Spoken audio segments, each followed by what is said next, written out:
Так, ну що, продовження. Коробка.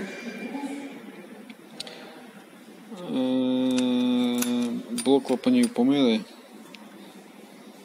розібрали, при розборці виявили дефект.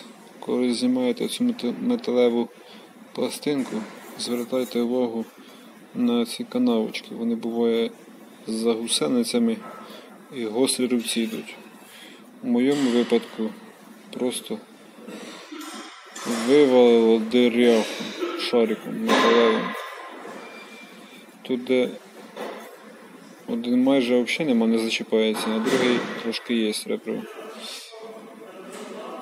Так стоять шарики ці два.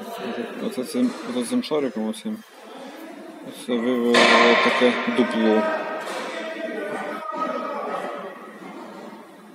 Так що звертайте увагу. Так, всім доброго дня. Санта-Фе, коробка A5HF1. Для тих людей, які розбирають перший раз і не знають, як що розбирається, як що збирається. Це обгонна муфта, в одну сторону крутиться, в одну ні. В одну крутиться, в другу ні. Як поставити, ось бачите виступи на зубах. З цієї сторони немає. Це цими виступами сюди догори ставиться.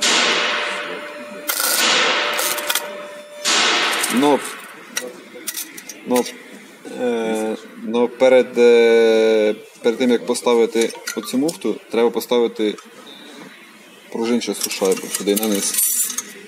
Поставили і ставите муфту. Цю муфту обов'язково ставити так, бо вона дає крутитися в одну тільки сторону.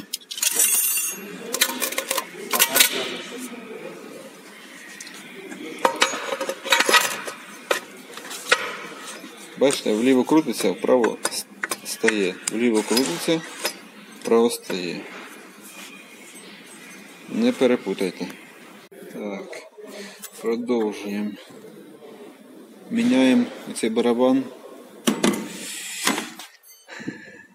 На них вибиває зуби.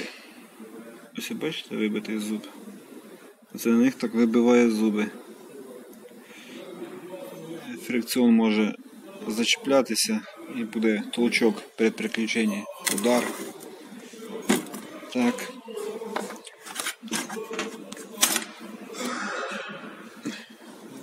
В нашому случае лента лопнула пополам. Будемо ставити новий барабан, нову ленту. Нагадую, коробка, де вона?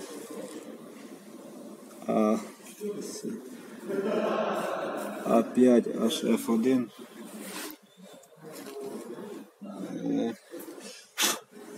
Може хтось розбирає, для тих, хто знає, не треба коментувати. Собрали поршня, по-другому не поставити. Далі є в нас така товста шайба.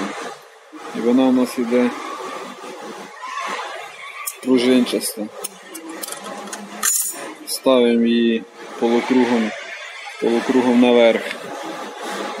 Далі у нас зверху йде два пакета фрикціонів.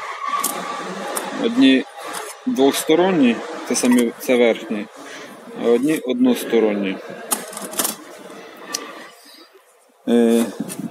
На цих односторонніх є самий товстий один диск. Там всі тоненький, один товстий металевий. На ньому стоїть надпись. Це буква С. Його ставимо сюди.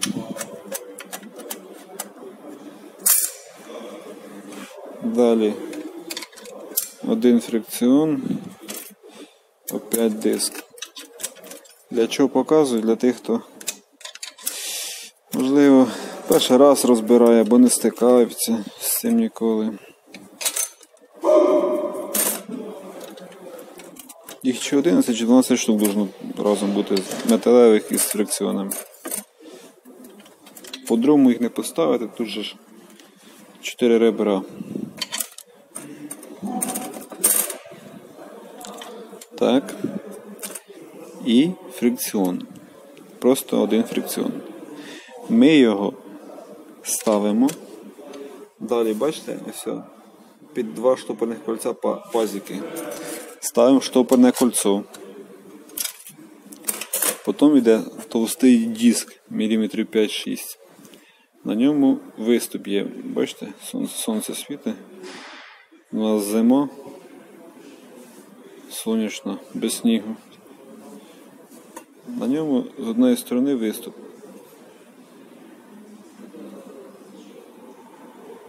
Ось тут виступ є. З другої сторони немає, гладке.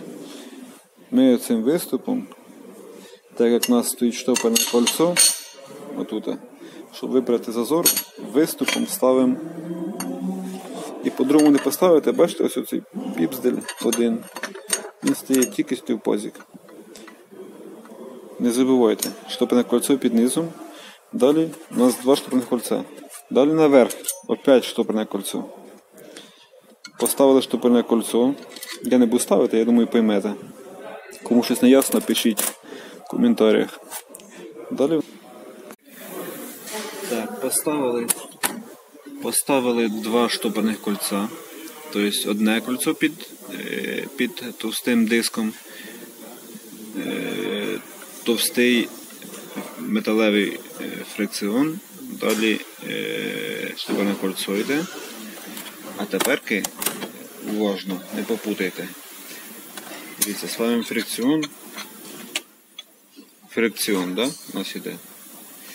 Далі ми ставимо, він ж тут пакет йдуть з наплавкою. Металофрикціон. Щоб фрактична частина йшла до нас наружу. Так.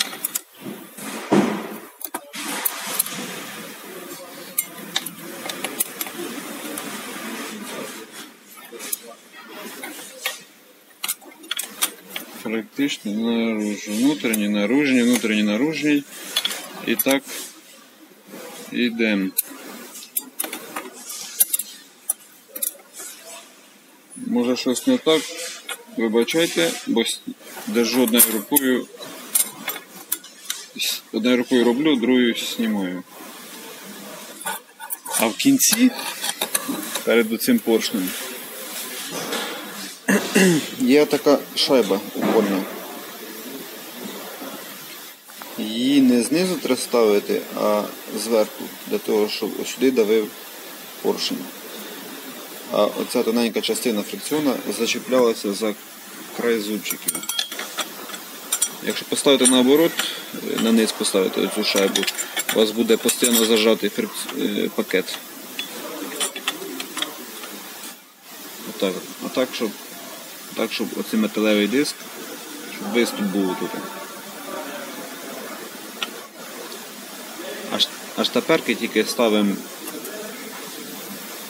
пружину, боввілля і поршень. Поршень ставиться в одному місці, я думаю, не прогавите, ось виступ на ньому і сюди виступ. А подача масла сюди.